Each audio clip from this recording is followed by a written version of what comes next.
Welcome back everyone. I'm origami designer Tim Rickman. In the past few videos I've been demonstrating how to collapse the Ridley model down into this base. In this video I'm going to show you how to add all of the shaping elements so that the model will appear as it does in the example to the left here. After this point you'll be able to add your paper stiffener to give the model its final shape. Alright, let's get started. Alright, we're going to start with the wings. Then we're going to move on to the head. I'm going to shape the eye and the chin. Then we'll shape the neck. Next we'll move on to the arms and the hands. Next we'll do the ribs, these back spikes. Then the legs and the leg claws. Finally we'll shape the tail. So at some points when you're collapsing this, it's going to feel a little bit like you need an extra pair of hands. It might be advantageous to use some of these twist ties. You can get these at the grocery store when you're picking out your bag of apples, whatever. It kind of helps to hold some of these features together. Just kind of wrap one of these around to help hold everything in place as you're working. You don't have to use those, but it might help. Alright, the way to start this is to push these wing sections back like this. Take a look at the ribs here. What you want to do is grab a hold of all three of them, fold them in half, kind of grab onto that whole section, and then pinch them so that they point straight out like that. Make sure that they're all folded along that central crease that's already in there, like this. So they're pointed outwards. It's going to get them out of your way for the next parts.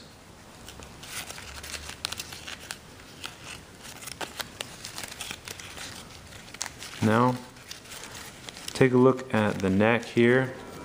This panel that runs along here, you want to have the wings pointed backwards, but you also want that panel to be flush underneath the neck. So press down like that and then roll the wings back.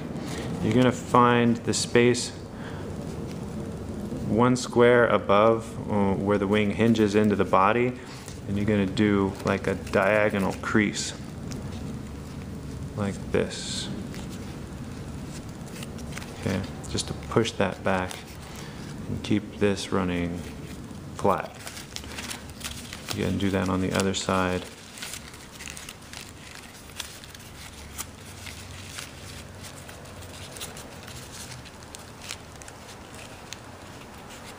Give that a little crease so it can hold together.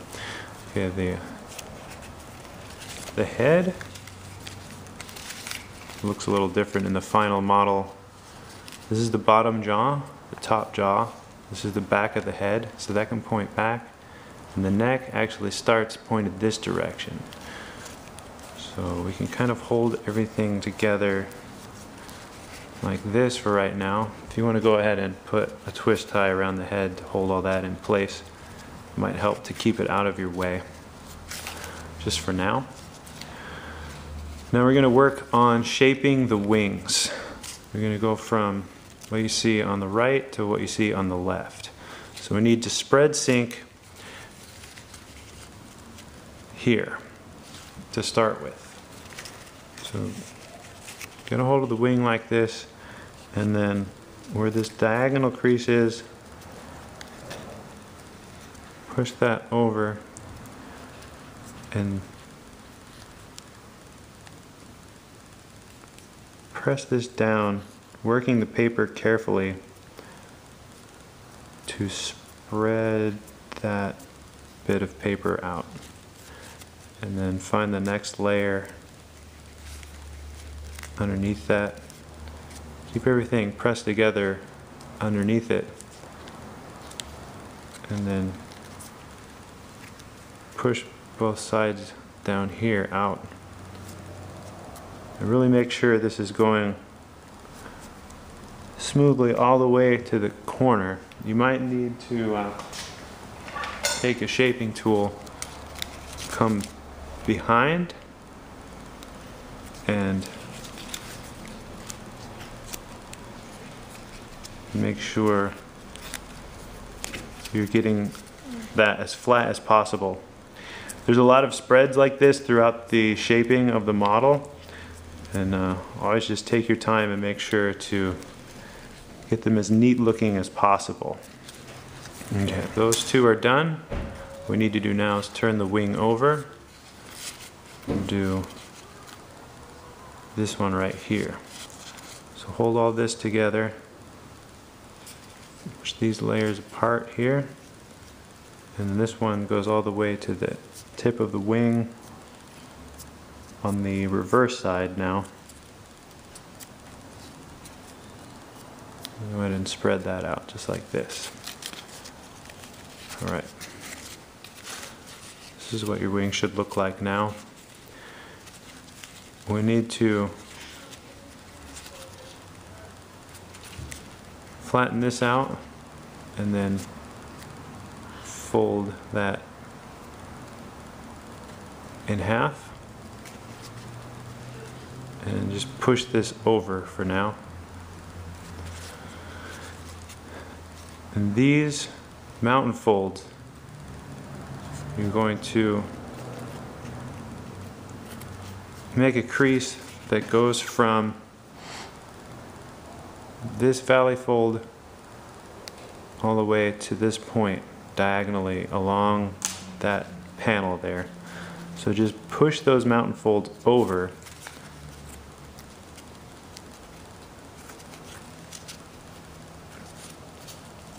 up into the corner here and then down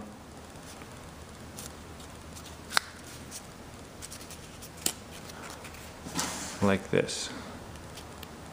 So now there's a crease that goes from this point all the way up into that corner. And then you do the same thing for the mountain crease right below it. Just kind of push it over. You're not creating a different crease where the mountain fold is. You're creating a crease in between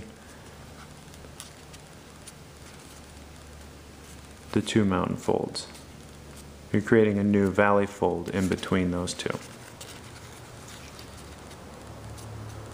changing its orientation so that the wing fans out more this way. Alright, now the wing should look like this.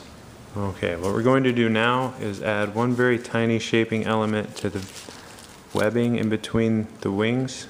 As you can see here, what you do is you make a very shallow diagonal crease from the very tip of the wing in, and then somewhere in the middle you push up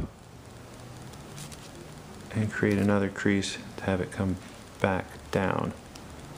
So it's like this. And then you want to do the same thing on this side.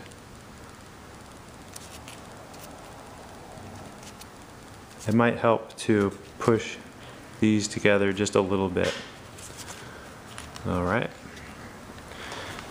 Now we need to gather up kind of the stalk of the wing going into the body, and then press in the halfway point on the underneath side of the wing and round out this part that's going into the wing that attaches it to the body. And then take all of these, kind of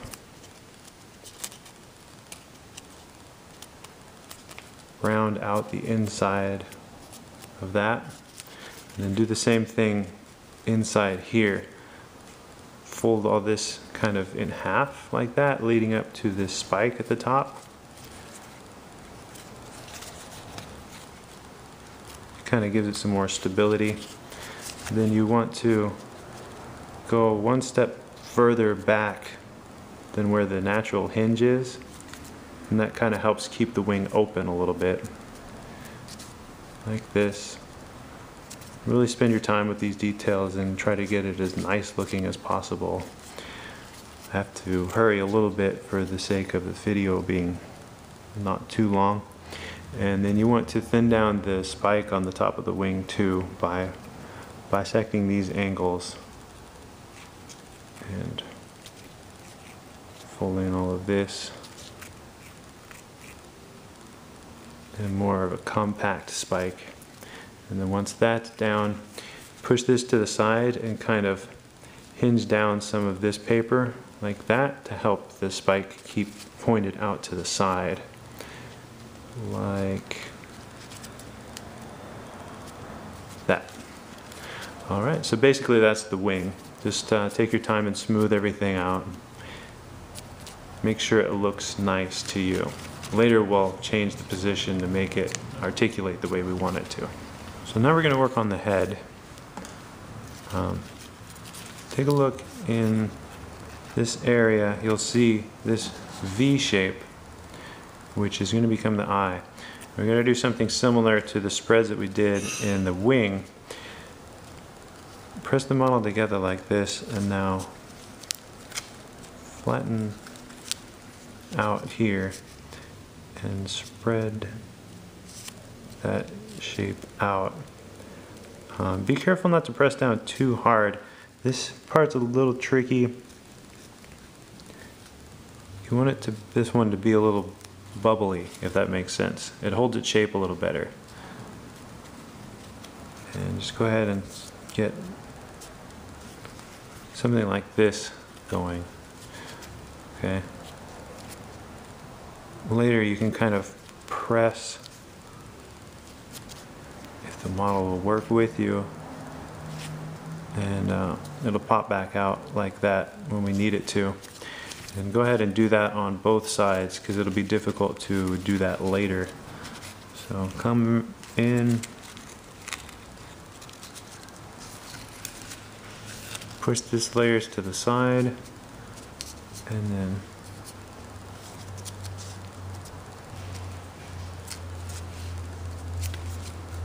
spread that out here neatly, but not too, don't press down too hard yet.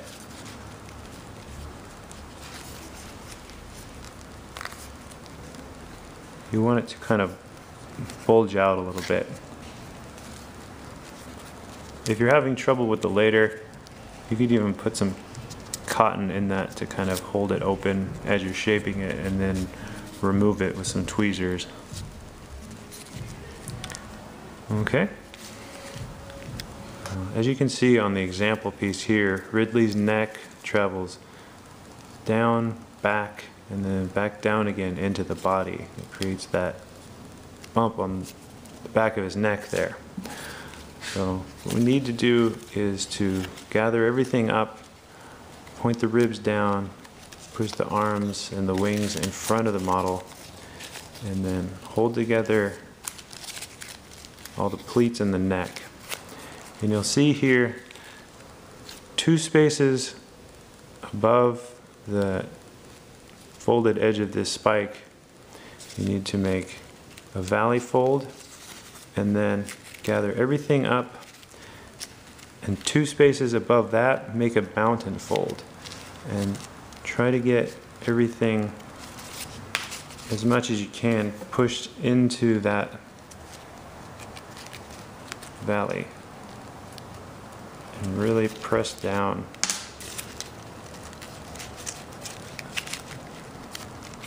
Try as much as you can now to define that, because there's so many layers there. It'll be hard to do this later when we have some of the other shaping elements in motion. Alright, that should be pretty good. Okay, now move wings back. We need to make like the shoulders, so we use some of the layers in the paper to kind of make the shoulder bulky, and then at a point you make his elbow joint, and then we use the layers again to make the forearm bulky, and then this wrist area you want to thin down.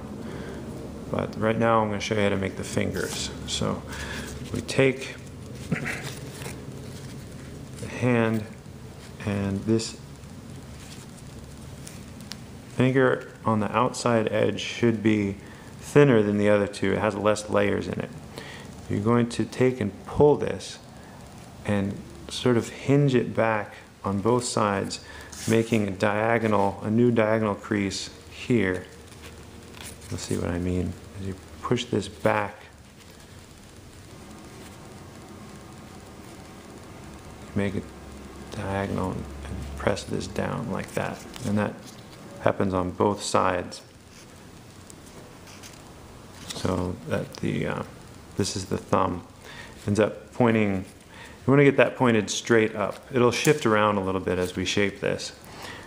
Just get it pointed straight up for now and make sure that none of the green is showing through like this. You want to make sure everything is flat with that crease like that.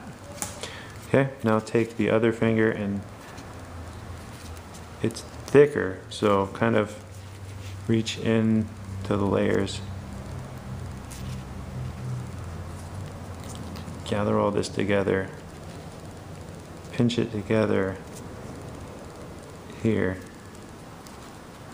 and then kind of pull that one down like that. Okay? Now what we need to do is thin these down. So make diagonals from the tip and then roll some of this paper inside the finger.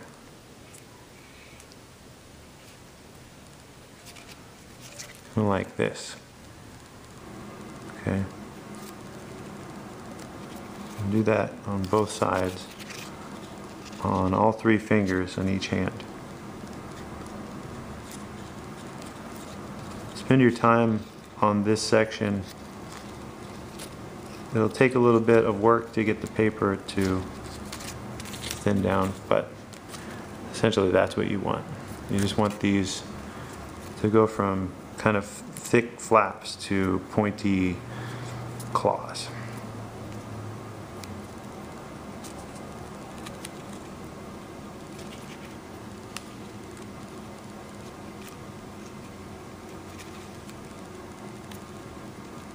And we'll kind of want to unfold, especially later when you wet this down with whatever kind of paste or stiffener that you are using. These might want to open back up again, but just push that paper back inside and then press down and then round it out just a little bit. And go ahead and do that with this last digit.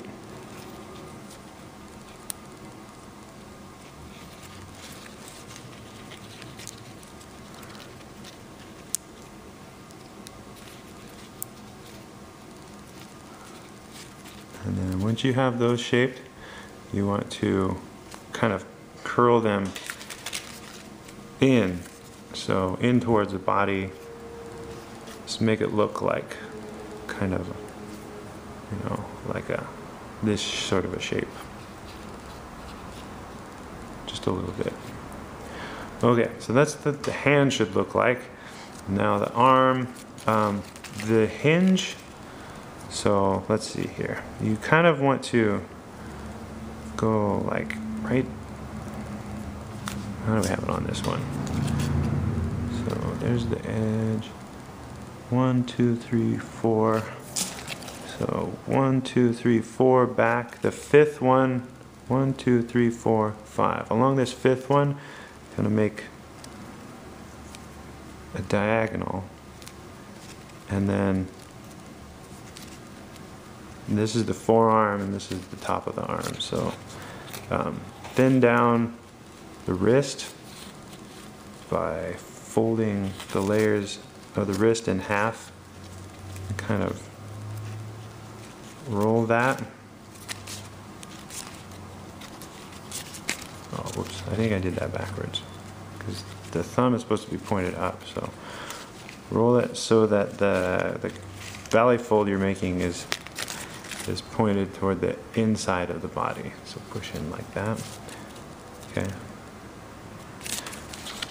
And then open up the upper part of the arm by coming in here and finding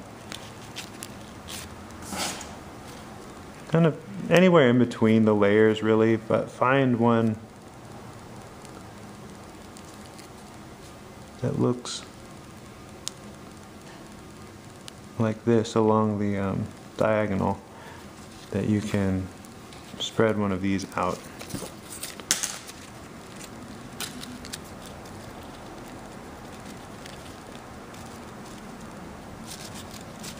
Okay, kind of use that to bulk up part of the arm and then have part of it thin down. So do the same thing up here, kind of push part of this, make like a bicep here, I guess, and then maybe spread some of the layers apart like that to kind of shape that part. Just take your time with that. I like the way this one turned out better, so just take your time and make the arm sort of shaped like that using those tips. All right, we need to move on to the ribs now.